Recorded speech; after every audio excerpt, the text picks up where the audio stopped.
Bem-vindos ao Historizando! O nosso assunto de hoje é a descolonização do continente africano e asiático com relação aos franceses. Claro que a gente pode chamar também de um processo de independência, é até melhor. Então, se você quer entender um pouco mais, continua assistindo esse vídeo. Não se esquece de se inscrever nesse querido canal, porque aqui você vai ter conteúdo de história, sociologia, redação, estudos, Enem, tudo pra você. Então já se inscreve e no @historizandotati no Instagram também tem mais conteúdo. Aqui no canal a gente já tem alguns vídeos, praticamente uma playlist sobre esse assunto, né? Eu já falei de descolonização ou independência com relação aos britânicos, já falei com relação à Índia, já falei do apartheid, então vou deixar nos cards para vocês. E nesse vídeo especificamente eu vou falar de alguns casos que envolvem o continente africano e asiático juntamente com a França. Mais especificamente eu vou comentar Argélia, Indochina, Tunísia e Marrocos. Então continua aqui comigo, beleza? Vamos começar com a Argélia.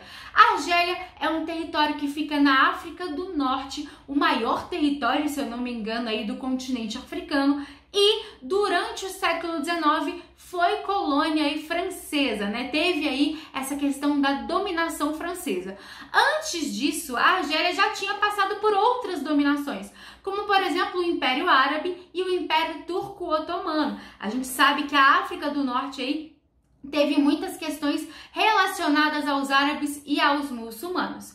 E aí, a partir do século XIX, a gente tem os franceses tomando conta da região, aí, invadindo a região, explorando a região. Mas uma coisa que é bem diferente com relação a outros processos aí de exploração, de imperialismo, é que a França influenciou muitos franceses a irem para a Argélia, a se mudarem para a Argélia. E graças a isso a gente tem aí a formação de um grupo de colonos esses que vão ter mais benefícios com relação à terra, emprego, essas coisas devido aí à ligação com os franceses. E não só isso, mas até apelido eles vão ter, chamados de Pied Noir. Noir, gente, eu não sei falar francês, mas significa pés pretos. Esses são os colonos que vieram da França, então, e começam aí a ter benefícios e até fazer parte de uma elite aí na Argélia, graças a isso. A partir de 1848, a gente tem uma questão que vai mudar mais ainda a relação França e Argélia. Por quê?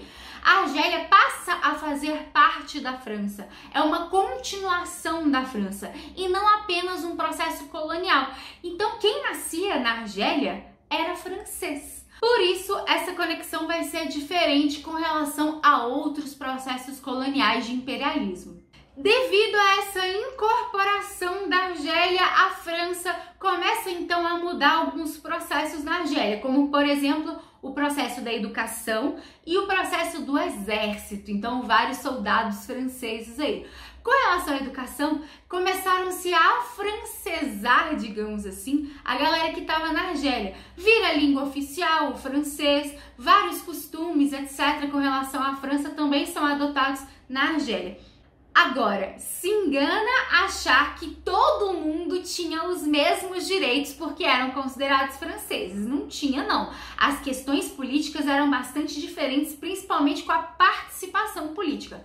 Porém, a partir da Segunda Guerra Mundial, mais especificamente no final da Segunda Guerra Mundial, todo mundo vai ser considerado cidadão francês. Isso se deve muito também porque os argelinos e outros aí também do continente africano que eram dominados por franceses lutaram tanto na Primeira Guerra quanto na Segunda Guerra. E aí, com relação a isso, acaba que no final da Segunda Guerra Mundial, os argelinos ganham mais direitos com relação à França. Com o final da Segunda Guerra, algumas crises começam a se instalar. A gente já viu aqui no canal, se você ainda não viu, saiba que o final da Segunda Guerra Mundial é muito relevante para esses processos de independência e descolonização. Principalmente em pensar que a Europa estava bastante fragilizada, porque também já vimos aqui que mesmo se você vence a guerra, por exemplo, você ainda tem muitos prejuízos, muitas mortes, e a Segunda Guerra Mundial é um excelente exemplo disso, né? Não é só quem perdeu que teve inúmeras perdas, foi uma guerra extremamente violenta. E com isso, em 1954, é formado um grupo chamado de Frente de Libertação Nacional, que é um grupo nacionalista argelino contra o imperialismo francês, querendo aí então ficar independente de vez. E graças à formação desse grupo, começam-se os conflitos e a partir daí é que é instalada a Guerra na Argélia. Então a Guerra da Argélia vai ser conhecida como uma das guerras mais violentas que tiveram e se inicia em 1954. São 3 grupos que participam dessa guerra. O primeiro deles são os argelinos, que inclui maioria berberes, que é a etnia aí de maioria da Argélia, e Luz, junto com a Frente de Libertação também, querem a independência da Argélia. Do outro lado, a gente tem o exército francês com alguns argelinos muçulmanos que eram favorecidos, né, pelo governo francês, contrários à independência. Mas a gente tem também outro grupo, que são os grupos paramilitares, incluindo até mesmo questões de ataque terroristas, porque eles também eram contrários à independência da Argélia. Lembrando que muitos franceses foram para a Argélia, foram incentivados a irem para a Argélia, então a disputa, principalmente com relação à questão de território, de posses, era muito grande porque essa galera aí dos franceses, né, dos pieds noirs, concentrava a maioria das terras, das posses, das riquezas, etc.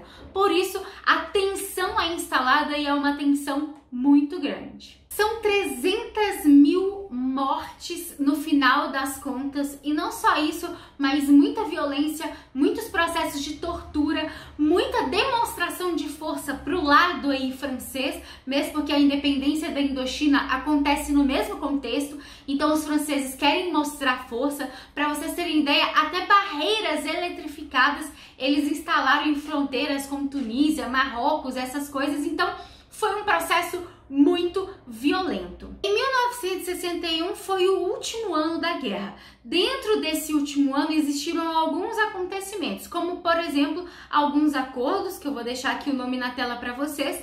Também temos a questão de um referendo em que o presidente de Gaulle, que era o presidente da época, vai consultar a população para ver qual era então a medida que ele tomava, e a maioria da população concordou com a independência da Argélia. E não só isso, lembra aqueles grupos paramilitares que eu citei? Pois é, eles junto com parte do exército tentam dar um golpe no presidente para ver se consegue impedir a independência. Não é o caso, o golpe foi fracassado e a independência da Argélia foi decretada em 1962. Já na Indochina, uma península do Sudeste Asiático, foi também dominada pelos franceses no século XIX. A resistência com relação a essa dominação sempre existiu. Porém, na década de 1930, é formado um partido comunista da Indochina com uma liderança chamada Ho Chi Minh. Gente, confesso que eu não sei se é essa a pronúncia, mas Ho Chi Minh vai ser o líder desse partido e a partir daí começar processos de resistência contra a questão francesa. Mesmo porque durante a Segunda Guerra Mundial a França se fragiliza bastante. Se você não sabe do que eu tô falando, vou deixar o vídeo de Segunda Guerra aqui, mas saiba que a França foi invadida aí, né, pela Alemanha, pelo Hitler, foi ocupada pela Alemanha. E com essa fragilidade, em 1941 é criado os Viet Minh, que eu também não sei se eu tô pronunciando certo, mas vou deixar o nome aqui para vocês na tela. Essa galera era a favor então da independência da Indochina e também tinha a liderança de Ho Chi Minh. Não era todo mundo socialista, comunista, porém vários grupos se uniram em prol da independência aí da Indochina. No mesmo ano, devido à Guerra do Pacífico, que também já tem vídeo aqui no canal, os japoneses invadem a região e começa uma guerra entre Indochina e Japão. Japão se rende em 45, claro, tem várias guerras e conflitos de guerrilhas ali, mas também tem a questão, né, de Hiroshima, Nagasaki, a questão do eixo, da derrota do eixo. Tudo isso acumula e aí o Japão sai fora de vez. E em 1945 os Viet Minh proclamam então a independência da Indochina. Mas a França não vai aceitar e começa de fato o processo de guerra de independência da Indochina. Essa guerra vai de 1946 a 1954, depois de uma batalha perdida, os franceses acabam aceitando negociar e em 1954 acontece a Conferência de Genebra na Suíça. Essa conferência não vai reunir só franceses e a galera da Indochina, mas vai reunir também alguns outros países, como Estados Unidos, União Soviética, China. A gente tem que pensar que estava no meio aí de uma guerra fria e de que muitos lugares aí apresentando essas questões imperialistas de poder, não só mais a França. Nessa reunião se decide aí que a Indochina teria uma separação. Na verdade, meio que já existia essa separação, mas não oficialmente. Então, Indochina é dividida em Laos, Camboja e Vietnã. E não só isso, mas o Vietnã também vai ser dividido em Vietnã do Norte e Vietnã do Sul. E o Vietnã do Norte vai ficar concentrado o Partido Socialista da Indochina que eu falei, junto aí com o Ho Chi Minh, que é um dos maiores líderes. Por que eu tô falando isso? Essa divisão, esse final, é só para o final da Guerra da Indochina, para a independência com relação aos franceses. Mas não acaba por aí. Nesse longo processo de Guerra Fria também acontece a chamada Guerra do Vietnã, que aqui no canal já tem vídeo, então se você tem alguma dúvida com relação a essa divisão, aconselho você a ver. Já com relação à Tunísia e o Marrocos, ambos também tiveram processos conflituosos, guerras, guerrilhas contra os franceses para de fato ter a independência conquistada, e só em 1956 é que consegue-se negociar essa independência. As consequências desses processos de independência e descolonização são inúmeros. É só pensar mesmo na questão do Vietnã. Mesmo depois de uma guerra de independência, o Vietnã também vai entrar em outra guerra com conflitos internos, divergências internas, ainda mais nesse período de Guerra Fria, Estados Unidos até mesmo sendo bastante imperialista, interferindo, metendo o bedelho, metendo o nariz onde não é chamado. E com relação à França, a gente consegue observar principalmente a questão da imigração nos dias de hoje, Com certeza é um reflexo desse longo imperialismo, dessa longa exploração que os franceses tiveram com relação a outros lugares. Se a gente pensar na Argélia, para vocês terem uma ideia, 10% da população francesa é argelina. E essa população tem os mesmos direitos que os franceses, justamente pelo que eu falei aqui, Por muito tempo foi a continuidade aí da França, e até mesmo pessoas aí famosas, como por exemplo Zidane. Você gosta de futebol? O Zidane aí é argelino, mas tem os mesmos direitos do que qualquer francês, inclusive para jogar na seleção de futebol francesa. Uma grande porcentagem também dos muçulmanos que moram na França, que estão na França, também são argelinos. E aí existem inúmeras discussões e polêmicas, ainda mais com os ataques terroristas que têm acontecido.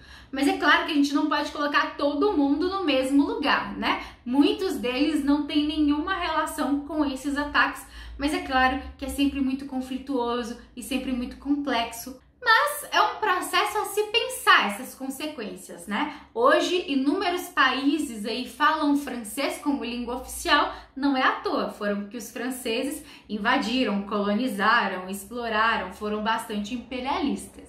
Para vocês terem uma ideia, 39 países que existem hoje já fizeram parte do Império Francês, Já sofreram com o imperialismo francês. Bom, é isso. Eu espero que vocês tenham gostado. Se ficou alguma dúvida, é só deixar aqui embaixo. Não esquece de curtir esse vídeo, compartilhar esse vídeo, fazer com que este conteúdo chegue a mais pessoas. Se inscreve no canal se você não for inscrito ou inscrita. Lá no Instagram eu sou @historizandotati. Muito obrigada pela sua atenção. Um beijo e até a próxima.